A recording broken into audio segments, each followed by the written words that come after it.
에서 나타나는 야곱의 가정을 보면 그 가정이 본이 되지 못하고 그리 아름다운 가정의 모습을 보여주지 못하고 있다는 것을 알 수 있습니다. 이스라엘의 하나님을 아브라함과 이삭과 야곱의 하나님이라고 이렇게 이야기하는데, 이삭과 야곱이 살아가는 모습인 그 가정은 그 이름만큼 전혀 이상적이지 않았다라는 것입니다. 엄밀히 말해서 이삭의 가정은 둘로 나눠져 있었습니다. 아버지와 큰아들 에서가 한편이었고 어머니와 작은아들 야곱이 한편이 되었습니다. 한 가정이 어떤 이유에서인지 둘로 나뉘어져서 장자의 권한을 쟁취하고 또한 지켜내기 위해서 서로 고도의 심리전을 펼칩니다. 서로 이기기 위해서 경쟁한다라는 것입니다. 한 가정 안에서 말입니다.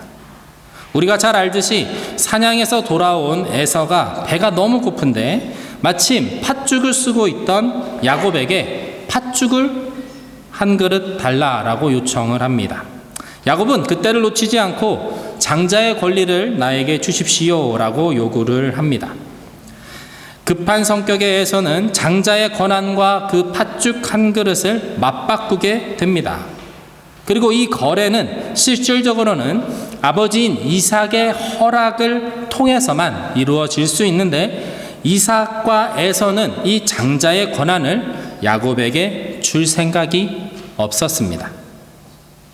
이삭은 에서를 불러서 그를 축복하며 장자의 권한을 주고자 했습니다. 그러나 이삭의 아내인 리브가는 그가 사랑하는 둘째 아들 야곱에게 그 장자의 축복이 이어지기를 원했습니다.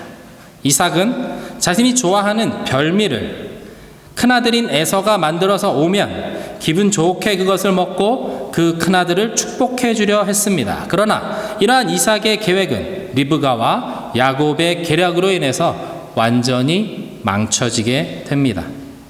눈이 어두웠던 이삭은 염소털로 변장을 하고 에서의 목소리를 흉내를 내고 어머니가 만들어준 그 별미를 주고 그것을 먹고 나서 이 이삭은 완전히 속아버림으로 이 야곱에게 그 축복을 내리고 맙니다. 이 일로 장자의 축복은 야곱의 것이 되었지만 야곱은 그를 죽이려는 에서를 피해서 도망을 가야만 했습니다. 가족들에게는 깊은 상처가 되는 이 사건으로 남고 말았습니다. 야곱은 아버지와 어머니의 임종도 지키지 못하고 가족들과 떨어져서 외롭고 고된 삶을 살아야만 했습니다. 이 슬픈 이야기, 이 갈등의 이야기를 통해서 성경은 우리에게 가르쳐주고자 하는 것이 있습니다. 그것은 하나님의 섭리와 하나님의 세계 경영은 사람의 깨끗함, 사람의 성실함, 사람의 선함에 달려있지 않다라는 것입니다. 야곱의 가정이 두 편으로 나눠져서 서로 경쟁하는 그런 깨어진 가정임에도 불구하고 하나님은 분명히 그 가정을 통해서 일하셨습니다. 그 태중에서 둘째인 야곱을 선택하신 하나님의 뜻을 하나님께서 온전히 이루어 가셨습니다.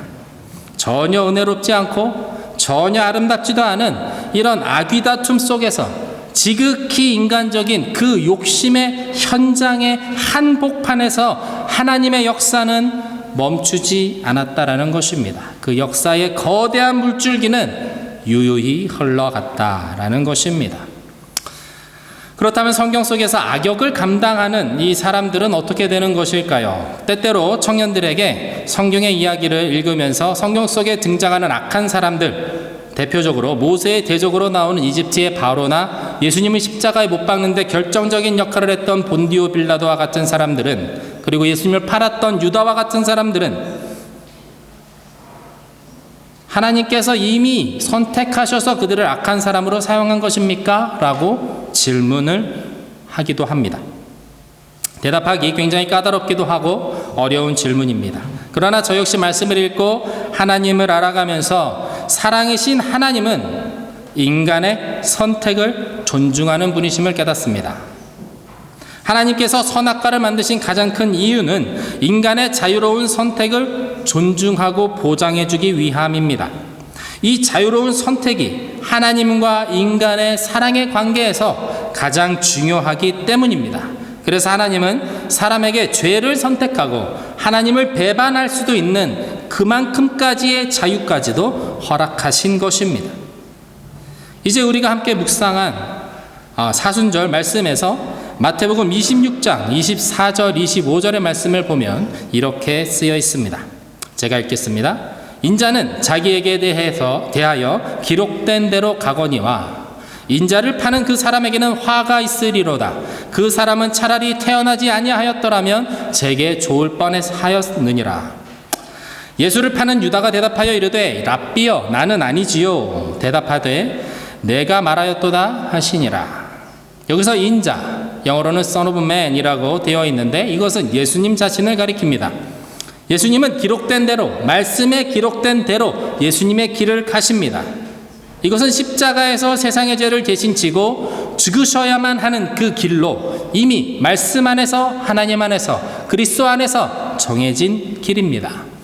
그러나 스스로 결정해서 예수님을 팔기로 한 자는 화가 있을 것이라고, 그 사람은 차라리 태어나지 아니하였더라면 제게 좋을 뻔하였다고 안타까워하시는 예수님의 말씀을 통해서 우리는 하나님의 뜻이 온전히 이루어지는데 쓰임받는 선택된 악인은 없다라는 것을 알 수가 있습니다. 다시 말해서 하나님은 유다를 선택하셔서 유다로 하여금 예수님을 팔게 그렇게 만드신 것이 아니라는 것입니다. 유다의 악한 마음과 욕심이 예수님을 팔게 했고 유다가 스스로 이 욕심을 선택함으로 예수님의 고난의 도구로 사용되었다라는 것입니다. 오늘 본문 말씀으로 들어가 보겠습니다.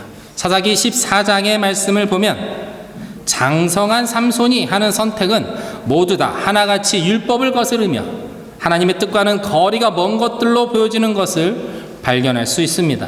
첫 번째로는 블레셋의 여인을 아내로 선택하는 것입니다. 이 여인을 아내로 맞아들이겠다라는 이 삼손의 선택은 이스라엘 백성들은 다른 이방 민족과 혼인해서는 안 된다는 율법을 정면으로 거스르는 것입니다. 더군다나 모태에서부터 구별된 자인 나실인으로서 삼손은 더욱 그렇게 해서는 안 되는 입장에 있었습니다. 그러나 삼손은 만류하는 부모님에게 이렇게 말합니다. 오늘 본문 3절의 말씀인데요. 한번 같이 다시 읽어보겠습니다. 한 목소리로 읽겠습니다. 시작. 그러자 그의 아버지와 어머니가 그에게 말했습니다. 내 친척들이나 우리 모든 백성의 딸들 가운데서는 여자가 없느냐? 왜 내가 할례받지 않은 블레셋 사람 가운데 아내를 얻으려고 하느냐? 그러나 삼손이 그의 아버지에게 말했습니다. 그녀와 결혼하고 싶습니다. 저는 그녀가 좋습니다. 우리말 성경으로 저는 그녀가 좋습니다 라고 번역된 이 부분의 원뜻은 그녀가 나의 눈에 옳습니다 입니다.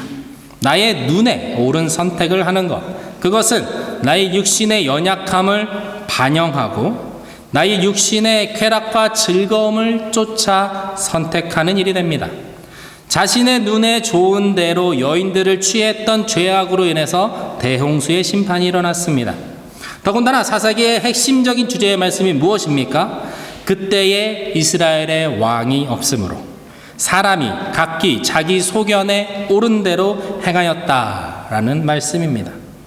혼란과 혼돈의 시대는 모든 사람이 각기 자기 소견이 가장 중요하고 자신의 눈에 옳은 것을 가장 중요하게 여기는 시대입니다. 사사기는 하나님의 율법과 언약의 말씀보다 내 자신의 소견, 내 자신의 생각이 앞서는 것이 죄라고 말씀해주고 있습니다.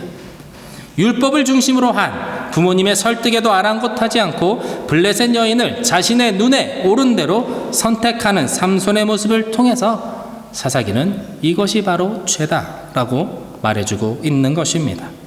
삼손의 오만함은 여기서 멈추지 않습니다.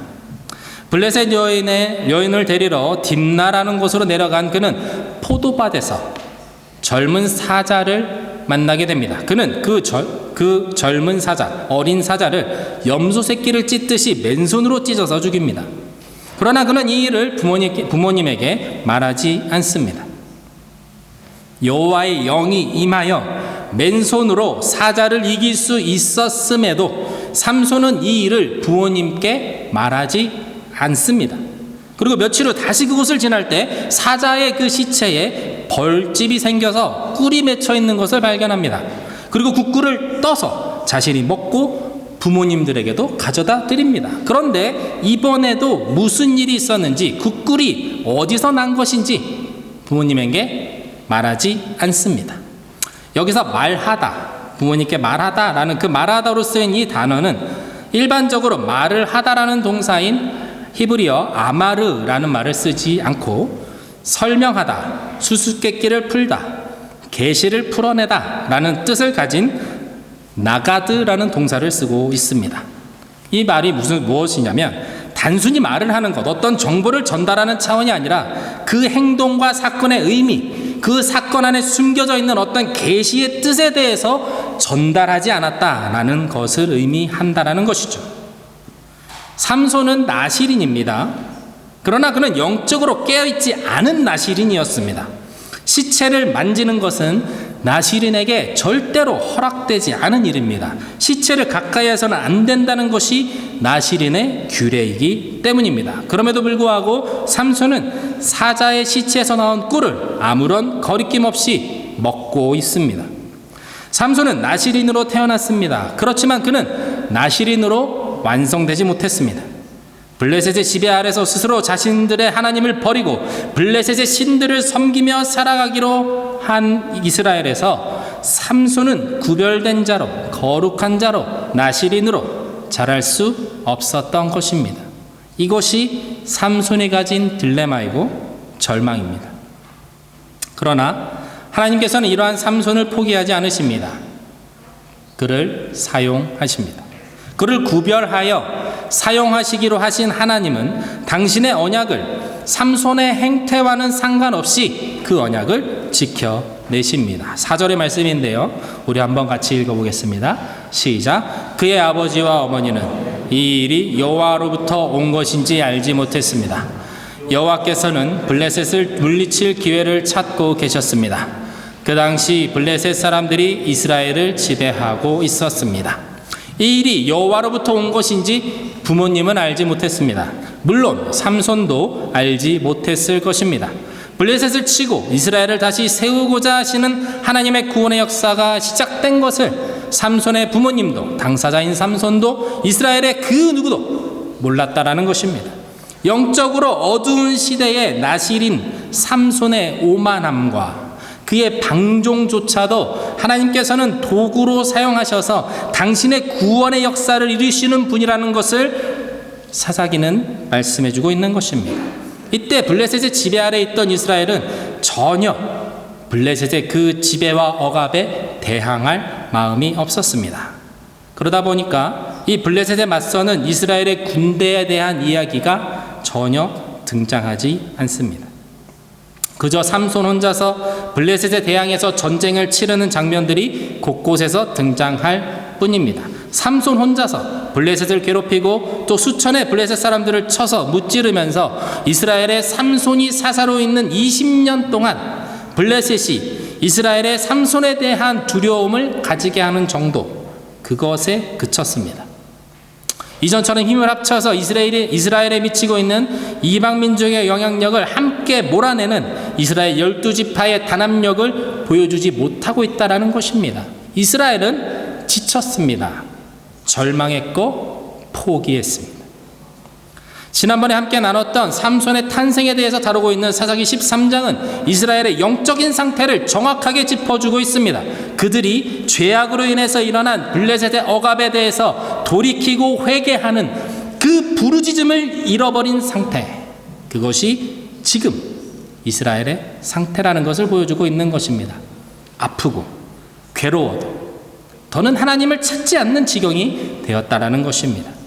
이스라엘을 구원하시겠다고 약속하신 하나님의 언약을 믿고 의지하는 사람들, 그 말씀과 규례를 따라 살아가고자 분투하는 사람들이 이스라엘 가운데 전혀 없는 상황에서 삼손 한 사람을 통해 꿋꿋이 당신의 언약을 이루시는 하나님을 사사기는 드러내 보여주고 있는 것입니다.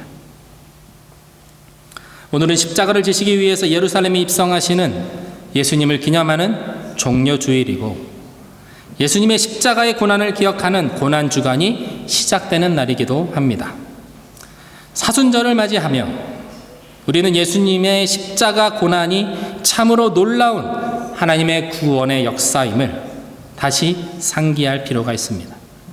우리가 지금 사사시대와 같은 시절을 지나고 있기 때문입니다. 예수님께서 십자가에 달리시는 그 시절에도 사사시대와 같은 혼란과 암흑의 시대였습니다. 모두가 예수님을 메시아라고 부르며 이스라엘을 구원하실 분이 예수님이라고 그렇게 말했습니다. 마태복음 21장 6절에서 9절의 말씀인데요, 제가 세 번역으로 읽어보도록 하겠습니다. 제자들이 가서 예수께서 지시하신 대로 어미나귀와 새끼나귀를 끌어다가 그 위에 겉옷을 얹으니 예수께서 올라타셨다. 큰 무리가 자기들의 겉옷을 길에다 폈으며 다른 사람들은 나뭇가지를 꺾어다가 길에 깔았다. 그리고 앞에 서서 가는 무리와 뒤따라오는 무리가 외쳤다. 호산나, 다윗의 자손께 복되시다. 주님의 이름으로 오시는 분, 더없이 높은 곳에서 호산나. 이렇게 외치던 자들이 불과 일주일도 지나지 않아서 예수님을 십자가에 못 박으라고 외치는 자들이 되었습니다. 아무도 예수님의 오심을 바라며 구하지 않았습니다. 마치 삼손이 사사로 다스리던 시대에 이스라엘처럼 모두가 소망 없이 살아가던 어두운 시대였다라는 것을 보여줍니다. 칠흑 같은 어두움에 큰 별이 나타났던 것처럼 소망 없는 이 땅에 하나님의 아들 예수 그리스도가 오셨습니다. 그리고 우리의 죄를 위해서 고난당하고 죽기 위해서 예루살렘 성으로 어린 나귀를 타고 들어가셨습니다. 자격 없는 이스라엘, 더는 하나님께 회개하지 않고 돌이키지 않으며 부르짖지도 않는 이스라엘을 구원하시고자 삼손의 그 오만함과 부정함과 그 무지함마저 도구로 사용하시는 하나님은 당신의 언약을 이루시기 위해서 하나뿐인 아들 예수 그리스도를 죄인된 우리를 구원하시기 위해 십자가에 내어 주신 것입니다. 로마서 5장 8절의 말씀입니다. 우리가 아직 죄인이었을 때 그리스도께서 우리를 위해 죽으심으로 하나님께서는 우리에 대한 그분의 사랑을 나타내셨습니다. 우리가 아직 죄인이었을 때 우리에게 구원이라는 영원한 천국이 주어지는, 하나님의 자녀라는 지위가 회복되는 것을 바랄 수도 없는 자격 없는 죄인인 우리를 위해서 하나님은 전적으로 당신의 계획하심에 따라서 사랑하는 아들 예수 그리스도의 고난과 죽음을 통해 우리를 향한 당신의 사랑을 확증하셨습니다. 우리는 이것을 기억하고 기념해야 합니다. 나를 향한 주님의 사랑이 나의 거룩함과 깨끗함으로 된 것이 아니라는 것 또한 기억해야 합니다.